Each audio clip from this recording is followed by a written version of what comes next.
खालिद साहब हमें ज्वाइन करने के लिए, कैसे आप? अल्लाह का शुक्र है जी, थैंक यू फॉर जश्न आज़ादी आपको बहुत बहुत मुबारक हो।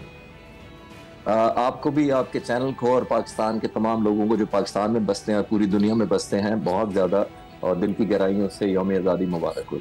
अच्छा, आप क्या सोचते हैं कि इस जश्न आज़ादी पर हमने अपने से कई गुना बड़े दुश्मन को ज़ेर किया है, शिकस्त फाज से दुचार किया है, तो बतौर पाकिस्तानी कितना सर फख्र से बुलंद हुआ है इस हवाले से? देखिए, जब ये वॉर हुई थी उस वक्त तो मैं पाकिस्तान में था और अपनी हम्बल राय पेश कर रहा था, लेकिन आजकल मैं तकरीबन 4 हफ्ते हो गए मैं अमेरिका और कनाडा के विजिट पर हूँ, कुछ लेक्चर्स, कुछ टॉक्स, कुछ इंटरव्यूज के सिलसिले में जंग के बारे में। और मुझे ये फख्र हासिल हुआ कि यहाँ पे पाकिस्तानियों से जब मैं मिला हूँ तो यकीन करें मैं समझता हूँ कि इनकी हुब्बुल वतनी और कमिटमेंट पाकिस्तान से जो मोहब्बत लगाओ हमसे भी ज्यादा है।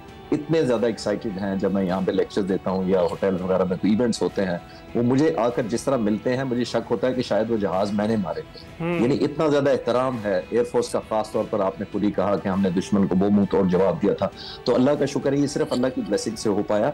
और जाहिर है मुसल्लह अफवाज की के पास बैकिंग थी इस कौम की पूरी 25 करोड़ लोगों की, और सबसे ज्यादा नुमाया कारकर्दगी आपने देखा जो जिसका इम्तिहान हुआ वो पाक फिजाइया का था।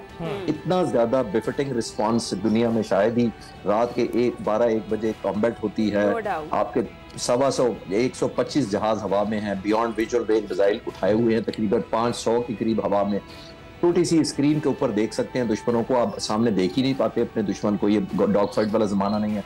फिर भी आपने 6-0 और अब तो मैं 7-0 सबको बताता हूँ, पाक फिजाइया फॉर्मली नहीं कहती लेकिन रफाल 4 मारे हैं, और वो 4 इसलिए कि हमने बाद में जब कंफर्म हुआ तो हमारे पास टेल नंबर भी है, और वो कौम को ये बहुत बड़ी फतह है जो, और ये यूनिटी है। मेरी दुआ है कि इस मुल्क का जो दिफा है वो इसी तरह मजबूत रहे और आने वाले वक्तों में दुश्मन को ये पता हो कि जब भी वो हमारी गैरत को ललकारेगा, हमारी सॉवरेनिटी को ललकारेगा, या हमारे आने वाले बच्चों के मुस्तकबिल को खराब या डिस्ट्रॉय करने का या हमारे ख्वाब को तबाह करने की कोशिश करेगा, तो यही जवाब होगा। मैं तो यहाँ देखकर बहुत, मुझे पहली दफा 14 अगस्त शायद मैंने बाहर मनाया है, तो मुझे तो रिनाउंड एक जज्बा यहाँ पे अपने मुग़ल वतनी का, यहाँ जो मैंने शाकार या जिसको कहते हैं ना इंडिकेशन या फीलिंग्स दिखी हैं, वो ऑल टुगेदर शायद एक्सप्लेन भी नहीं की जा सकती। साहब वही मैंने बात की थी कि पाकिस्तान में या पाकिस्तान से बाहर जहाँ जहाँ पाकिस्तानी हैं वो अपने तरीके से सेलिब्रेट कर रहे हैं, और इस बार वाकई डिफरेंटली सेलिब्रेट कर रहे हैं क्योंकि इस बार का मज़ा जो है वो दुबाला हो गया। अभी आपने भी ऑपरेशन बुनियादन मरसूस का जिक्र किया, फिर जो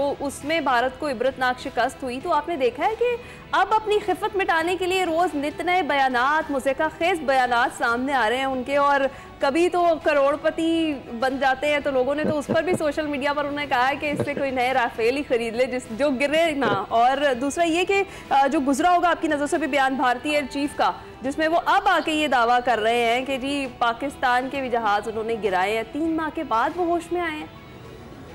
जी, मैं जिस एयरफोर्स अपनी को जानता हूँ, मैं आपको व्यूअर्स के आसानी के लिए बताता चलूँ कि जब हम एक मिशन उड़ते हैं, चाहे वो वॉर लाइक प्रैक्टिस हो या कॉम्बैट मिशन प्रैक्टिस काम करते हैं, हम घर छुट्टी नहीं कर सकते जब तक आपने उस दिन का मिशन एवेल्युएट नहीं कर लिया। हम उसको कहते हैं BDA कहते हैं, बॉम्ब डैमेज असेसमेंट। हम जब तक उस दिन डॉक्यूमेंट ना करें, कंपाइल ना करें और डीब्रीफ ना करें कि क्यों परसेंटेज कम हुई या ज्यादा हुई, तो हम घर नहीं जा सकते। तो अगर ये, मैं उस जमाने की जब मैं एयरफोर्स में तब बातें कर रहा हूँ, तो अब तो डिजिटल जमाना है, सैटेलाइट का जमाना है, इलेक्ट्रॉनिक्स है, हिंदुस्तान की IT सेक्टर आपने देखे कहाँ पहुंचा हुआ है। तो ये सारा कुछ करने के बावजूद हिंदुस्तान का, मैं हैरान हूँ कि उनके एयरफोर्स चीफ को 93 दिन लगे ये ढूंढने में कि हमने 5 जहाज मारे, और वो भी बगैर किसी डाटा के। मैंने उनकी पूरी स्पीच सुनी है जो उसने पूरी की थी, वो 58 मिनट्स 40 सेकेंड्स की है, और आप यकीन करें 93 दिन बाद भी आए हैं, तो उस 58 मिनट की स्पीच में 28वें मिनट पर जाकर वो ये बोले हैं कि हमने भी जहाज मारे। तो आप उनकी प्रायोरिटी देखें कि आए हैं तो फिर भी कोई एक्साइटमेंट नहीं। और ये भी मैंने कंफर्म किया है कि जो उनका प्रेस रिलीज हुई है मिनिस्ट्री ऑफ डिफेंस की तरफ से, उनमें उन जहाजों का कोई जिक्र नहीं है, जिसका मतलब ये है कि पॉलिटिकल प्रेशर की वजह से उन पर यह थोपा गया कि आप ये वैसे ही फिर बदी तकरीर में नहीं भी है तो 5 जहाजों का जिक्र करें, क्योंकि उधर से ट्रंप का प्रेशर बहुत आ रहा है, इधर से अपोजिशन राहुल गांधी का बड़ा प्रेशर आ रहा है, लोग $1.4 बिलियन हिसाब मांग रहे हैं, 1.4 बिलियन पॉपुलेशन है जो वो हिसाब मांग रही है। तो मुझे लगता है उनको लास्ट मिनट कहा गया कि बस ये कुछ कह दे कुछ ना कुछ, और वो भी उनको याद है 28वें मिनट पे जाकर के हमने जहाज मारे। तो आप खुद ही ऑर्डर ऑफ प्रेफरेंस देख लें या प्रायोरिटी उनके नजरों में देख लें। Anyway, on the lighter note, क्योंकि आज सब कौम खुश है, तो मैं लाइटर नोट पे बताता हूँ। उनकी अपॉइंटमेंट हुई थी 1 अप्रैल 2023 को, तो 1 अप्रैल से काफी चीजें आपको याद आ गई होंगी, वो अप्रैल फूल भी कहते थे, तो वो मुझे लगता है अभी तक वो मजाक का एलिमेंट चल रहा है, बिल्कुल चल रहा है। 2 साल बाद ही अपनी जगह साईं खालिद साहब, जश्न आज़ादी का मौका है, कायदे आज़म की शख्सियत पर आपसे बात ना करें तो फिर किससे करें? तो कायदे आज़म पर अगर बात करें तो 20 साल आपने रिसर्च की है, कई ऐसी नादिर चीज़ें कायदे आज़म की शख्सियत होंगी जो हमारी आंखों से ओझल है, तो उनके मिशन आज़ादी और एक अलग रियासत पर क्या कहें? ये आपने बहुत अच्छा मुझे याद कराया और आपका शुक्रिया कि आपने एक्नॉलेज किया कि जो आपने हम्बल सी कंट्रीब्यूशन है एक बड़े लीडर के शान में, वो भी मैं एडमायर के तौर पे करता हूँ कि मेरे पे बड़ा कर्ज है। इस मुल्क ने मुझे एयर कमोडोर बनाया, मुझे 3000 घंटों के लिए जो आप बता रहे थे कि फाइटर जहाज रोजाना दिया उड़ने के लिए, इतने $1 मिलियन का, और मेरे पे ट्रस्ट किया। और ये सब कुछ तभी मुमकिन था कि मेरे ऑब्वियसली कायदे आज़म के वसीले से ये मुल्क हमें मिला, अल्लाह की रहमत से। एक बात।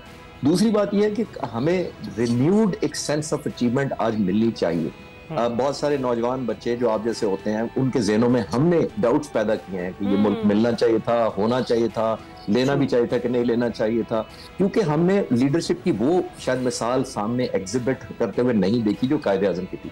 मैं आपको छोटा सा वाकया सुनाता चलूं कि कायदे आज़म को पाकिस्तान से रोकने के लिए पहले माउंटबेटन ने, फिर नेहरू ने, फिर गांधी ने इतनी कोशिश की कि आप सोचिए ऑफर क्या करते हैं।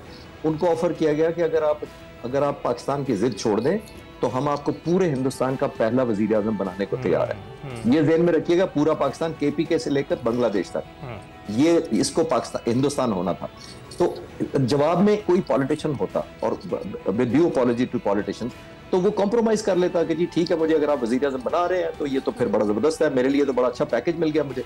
कायदे आज़म जवाब क्या देते हैं, आप जरा विजुलाइज करें। अंग्रेजी में कहते हैं, जो तुम गांधी को कहते हैं कि जो आप मुझसे मांग रहे हैं वो मेरे कौम की अमानत है, और मैं अमीन होने के नाते अपने कौम की अमानत नहीं बेच सकता। अब अगर वो बताइए कि अगर वो उसको कॉम्प्रोमाइज कर लेते 1947 में, तो वो इस मुल्क के, हिंदुस्तान के, यूनाइटेड इंडिया के वजीर आज़म तो बन जाते, लेकिन हम उनको कायदे आज़म के नाम से याद नहीं रखते। बिल्कुल, उनको याद रखते mister Mohammad Ali Jinnah, the first prime minister of all India.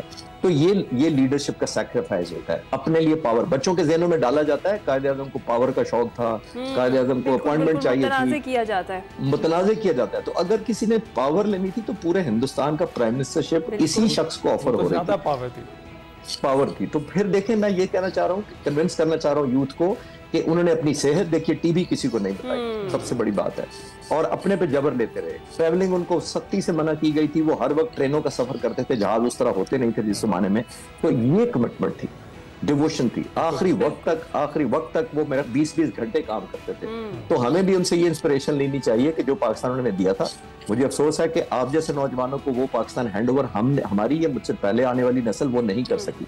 लेकिन जितना मैं नौजवानों से यूनिवर्सिटियों में मिलता हूँ या लेक्चर्स के दौरान मिलता हूँ, यहाँ मिलता हूँ, मुझे आपसे और नई यूथ से बहुत ज्यादा तवक्कुआ है कि आप लोगों ने इंशाल्लाह पाकिस्तान को वहां ले जाना है जहाँ कायदे आज़म। इंशाल्लाह। बहुत बहुत शुक्रिया एयर कमोडोर खालिद चिश्ती साहब हमारे साथ मौजूद थे। जश्न सेलिब्रेशंस जारी हैं, हम जाएंगे छोटी सी ब्रेक पर।